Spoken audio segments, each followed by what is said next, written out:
नमस्कार, मेरा नाम है चित्रांजलि और आप देख रहे हैं इंडिया डेली का डिजिटल प्लेटफॉर्म। मध्य प्रदेश में जहरीली कफ सिरप से मासूम बच्चों की मौत का मामला अब पूरे देश में चिंता और गुस्से का कारण बन गया है। इस दुखद घटना में अब तक 21 बच्चों की जान जा चुकी है और यह आंकड़ा लगातार बढ़ता जा रहा है। इन मौतों के पीछे तमिलनाडु की फार्मा कंपनी श्रेयसन द्वारा बनाई गई कोल्ड ड्रिफ्ट कफ सिरप को जिम्मेदार ठहराया गया है। मामले की गंभीरता को देखते हुए मध्य प्रदेश पुलिस ने तेजी से कार्रवाई करते हुए चेन्नई जाकर कंपनी के मालिक जी रगन्नाथन को गिरफ्तार कर लिया है। बताया जा रहा है कि पुलिस की 7 सदस्यीय विशेष टीम ने चेन्नई में छापेमारी की और रगन्नाथन को उनके ठिकाने से हिरासत में लिया गया।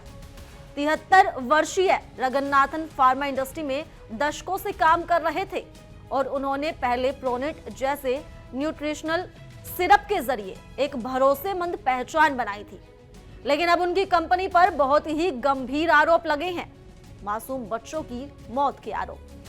तमिलनाडु के ड्रग कंट्रोल डिपार्टमेंट की जांच में यह पुष्टि हुई कि कोल्ड ड्रिफ्ट सिरप में जहरीले और मिलावटी रसायनों के इस्तेमाल किया गया था, जो बच्चों की सेहत के लिए जानलेवा साबित हुए।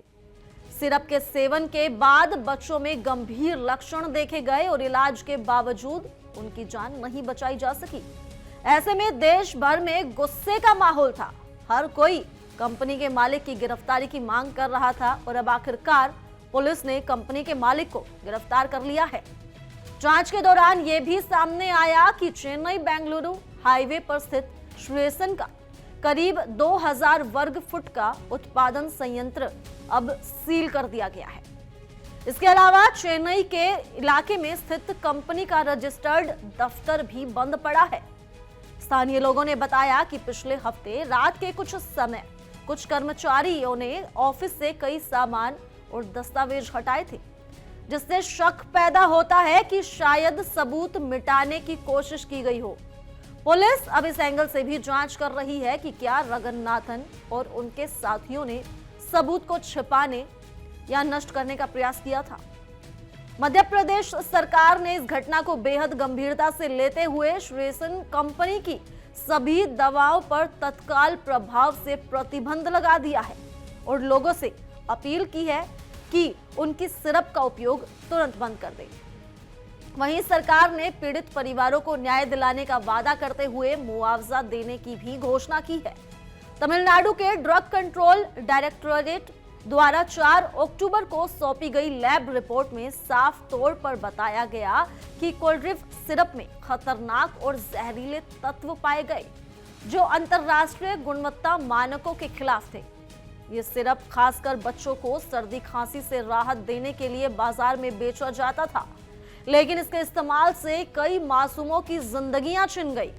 अब जांच एजेंसियां रगन्नाथन के पूरे कारोबारी नेटवर्क और सप्लाई चेन की गहराई से जांच कर रही हैं, ताकि ये पता चल सके कि इस लापरवाही के पीछे और कौन कौन लोग जिम्मेदार हैं और कितने राज्यों में ये दवा सप्लाई हुई थी।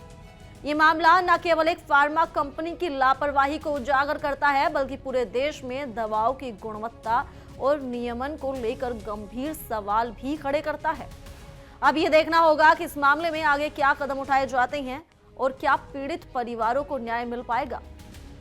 फिलहाल के लिए इस रिपोर्ट में सिर्फ इतना ही। ज्यादा जानकारी के लिए जुड़े रहिए इंडिया डेली के डिजिटल प्लेटफॉर्म के साथ।